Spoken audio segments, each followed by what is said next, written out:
Frame editing tutorial നോക്കിയാലോ. ഇപ്പോൾ Canva open ചെയ്യുക, കസ്റ്റം സൈസിൽ യൂണിറ്റ്സ് എന്ന് കൊടുക്കുക, വിഡ്ത്തും 4 കൊടുക്കുക, ഹൈറ്റും 4 കൊടുക്കുക, ക്രിയേറ്റ് ന്യൂ ഡിസൈൻ എന്ന് ക്ലിക്ക് ചെയ്യുക. അപ്പോൾ നമുക്കൊരു ബ്ലാങ്ക് ക്യാൻവാസ് അവൈലബിൾ ആയി വരും.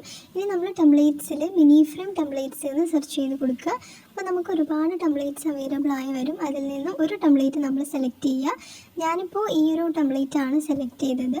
ഇനി നമ്മൾ ഈ ഒരു ഇമേജ് ക്ലിക്ക് ചെയ്തിട്ട് ഡിലീറ്റ് ഇമേജ് എന്ന് ക്ലിക്ക് ചെയ്യുക.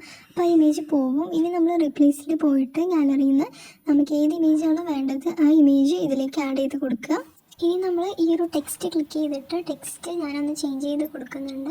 അതേപോലെ ഫോണ്ട് ഓപ്ഷൻ ക്ലിക്ക് ചെയ്താൽ നമുക്ക് ഫോണ്ടും ചേഞ്ച് ചെയ്യാൻ പറ്റും. താഴെയുള്ള ആ ഒരു ടെക്സ്റ്റും ഞാൻ അതേപോലെ ഞാൻ ചേഞ്ച് ചെയ്ത് കൊടുക്കുന്നുണ്ട്. ഞാനിവിടെ ഹാപ്പിയസ്റ്റ് ഡേ എവർ എന്നാണ് ചെയ്തത്. ഇനി ടെക്സ്റ്റിൻ്റെ കളർ ചേഞ്ച് ചെയ്യണമെന്നുണ്ടെങ്കിൽ ടെക്സ്റ്റ് ക്ലിക്ക് ചെയ്തിട്ട് കളർ എന്നുള്ള ഓപ്ഷനിൽ പോയാൽ നമുക്ക് ഒരുപാട് കളേഴ്സ് അവൈലബിളായി വരും.